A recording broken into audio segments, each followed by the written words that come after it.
আজকে আমি মধুমিতা বলছি, প্রথমে বলে নিই। আমি মধুমিতা একটা রান্না করছি, খুবই অর্ডিনারি চিকেন কারি। চিকেন কারির জন্যে তেল গরম করে মাংসটাকে নুন, হলুদ আর গোলমরিচ মাখিয়ে মাংসটা ভাজছি। হ্যাঁ, সবে মাংসটা ভাজছি, আর একটু মাংস আছে, মাংসটা একটু ভেজে নিতে হয় প্রথমে। এই চিকেন কারিটা তোমাদের সঙ্গে শেয়ার করছি। সর্ষের তেলে রান্নাটা হবে। তেল গরম করেছি, করে এই মাংসটা নুন, হলুদ আর গোলমরিচ মাখিয়ে মাংসটাকে ভেজে নিচ্ছি। ভেজে নিয়ে তারপরে রান্নাটা কমপ্লিট করব। মাংসটা একটু ভাজা হোক, তারপরে রান্নাটা আরম্ভ হবে। এখন ভাজাভুজি চলছে, পুরো রান্নাটা হতে এখন এইরকমভাবে মাংসটাকে ভাজতে হবে। এবারে আমি আস্তে আস্তে মাংসগুলো তুলে নিচ্ছি। একটু লাল করে ভাজতে হবে, তাহলে মাংসটা খেতে ভালো লাগে। রান্নাটা হওয়ার পরে দেখবে খেতে খুব সুন্দর লাগবে। এইভাবে মাংসগুলো ভেজে নিই। বাকি মাংস আরও কিছুটা আছে, সেগুলো এবারে ভেজে নেব।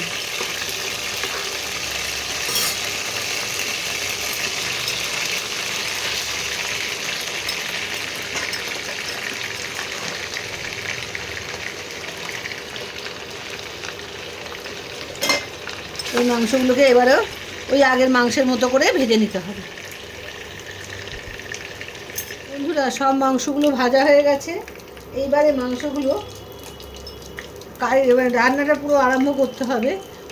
এবারে দুটো শুকনো লঙ্কা দিলাম, অল্প গোটা গরম মশলা দিলাম, আর একটুখানি সাদা জিরে ফোড়নে দিলাম। সামান্য সাদা জিরে ফোড়নে দিলাম। একটু সুন্দর গন্ধ বেরোলে পেঁয়াজ কুচিটা দিয়ে দেবো।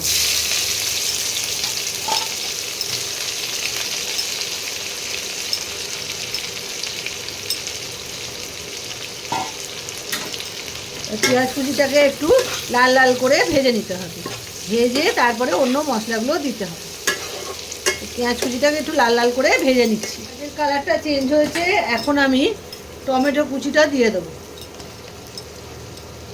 মাংসের আন্দাজ বুঝে সব কিছু দেবে, পেঁয়াজ, টমেটো, আদা, রসুন। মাংস যেরকম যতটা পরিমাণে থাকবে সেই মতো দেবে। আমার 1 কিলোর ওপরে মাংস আছে, তাই একটু পেঁয়াজ, টমেটো একটু বেশি করে দিচ্ছি। এবারে দেব আদা বাটা, 1 চামচ উঁচু করে 1 চামচ আমি আদা বাটা দিলাম। আর 2 চামচ দেব রসুন বাটা।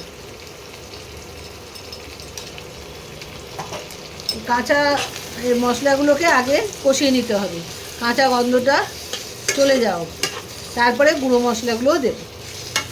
এগুলোকে একটু ভালো করে কষিয়ে নিই। পেঁয়াজ, রসুন, আদা কাঁচা গন্ধটা চলে গেছে। এবারে আমি গুঁড়ো মশলাগুলো দিয়ে দেবো।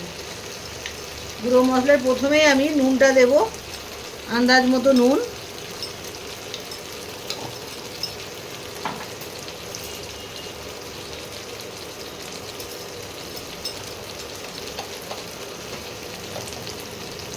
ধনে গুঁড়ো 1 চামচ,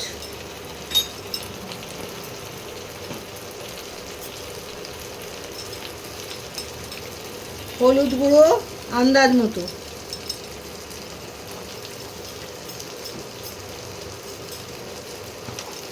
আর লঙ্কার গুঁড়ো তোমরা যেরকম ঝাল খাবে সেই মতো দেবে। আমি 1/2 চামচ দিলাম।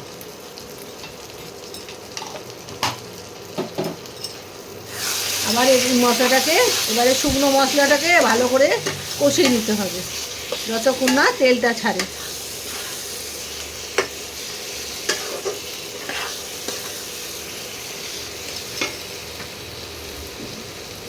আর কালারের জন্য 1 চামচ দেব কাশ্মীরি লঙ্কার গুঁড়ো। 1 চামচের একটু বেশি দিলাম। এইবারে মশলাটাকে ভালো করে কষিয়ে নেব। মশলাটাতে দিয়ে এবার তেল ছাড়তে আরম্ভ করে দিয়েছে। এইবারে আমি মাংসগুলো আস্তে আস্তে দিয়ে দেবো।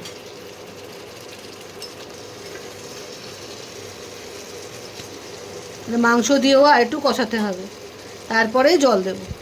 আচ্ছা, এই রান্নাটায় একটা কথা বলা হয়নি, এই রান্নাটায় কিন্তু আলু দিয়েও করতে পারো, আলুও দেওয়া যায় এই রান্নাটা, মাংসের এই রান্নাটায় আলু দিলেও ভালো লাগে খেতে।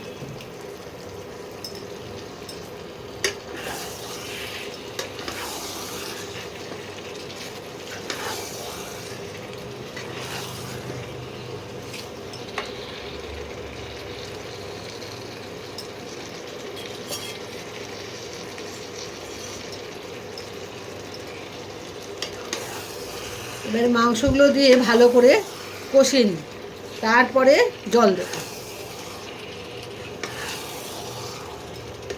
রান্নাটায় কিন্তু ঠান্ডা জল দেওয়া যাবে না, গরম জল দিতে হবে। গরম জল দিলে মাংসটা ভালো হবে। অতি অবশ্যই গরম জল দেবে। ভালো করে মাংসটা দিয়ে মশলাটাকে দিয়ে ভালো করে কষিয়ে নিয়ে তারপরে জল দেবো, গরম জল দেবো। না, মশলা দিয়ে মাংসটাকে কষানো কমপ্লিট। এবারে আমি জল দিয়ে দেবো। জল দিয়ে সেদ্ধ হতে হবে। জলটা অতি অবশ্যই গরম জল দেবে, নাহলে কিন্তু মাংসটা সিটে মেরে যাবে।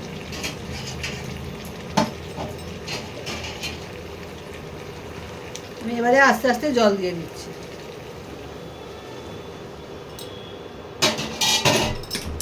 মাংসটা সেদ্ধ হোক।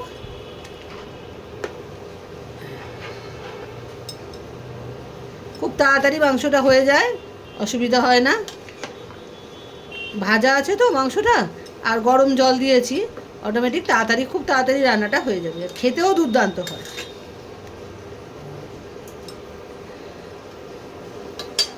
আমি একটা জিনিস দিতে ভুলে গেছি, সেটা হলো ধনেপাতা। এর ওপরে ধনেপাতাটা দিয়ে দিতে হবে। আর কটা আলুও আমি দিয়েছি, তোমরাও আলু দিতে পারো। এই রান্নাটায় আলু দিয়ে খেলে ভালো লাগে। এবারে আমি ঢাকা দিয়ে দেবো। সেদ্ধ হোক, তারপরে তোমাদের আবার দেখাবো। ধনেপাতা দেওয়া হয়ে গেছে, এবার আমি ঢাকা দিয়ে দিচ্ছি।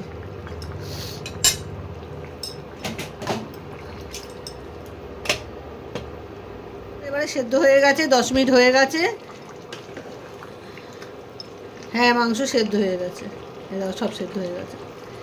এবারে আমি একটু গরম মশলা দিয়ে দেবো। গরম মশলা দিয়ে একটু ফুটিয়ে নামিয়ে নেব।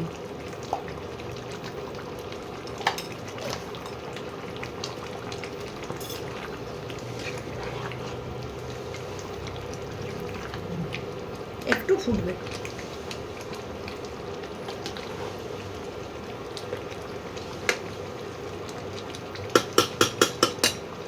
ফুটবে, ফুটলে এরপর তোমাদের নামিয়ে দেখাবো। মাংসটা রেডি হয়ে গেছে, ঝাল চিকেন কারি। দেখো কি সুন্দর দেখতে লাগছে। আর তোমরা এভাবে রান্না করো, দারুণ খেতে হয়। তবে ঝালটা বুঝে দিও, অতিরিক্ত দিও না, তাহলে খেতে পারবে না। পুরো ভিডিওটা দেখো আর রান্নাটা করে খেও, বন্ধুদের মধ্যে শেয়ার করো। আবার একটা নতুন রান্না নিয়ে তোমাদের দেখাবো। আজ তাহলে আসি, বাই বাই।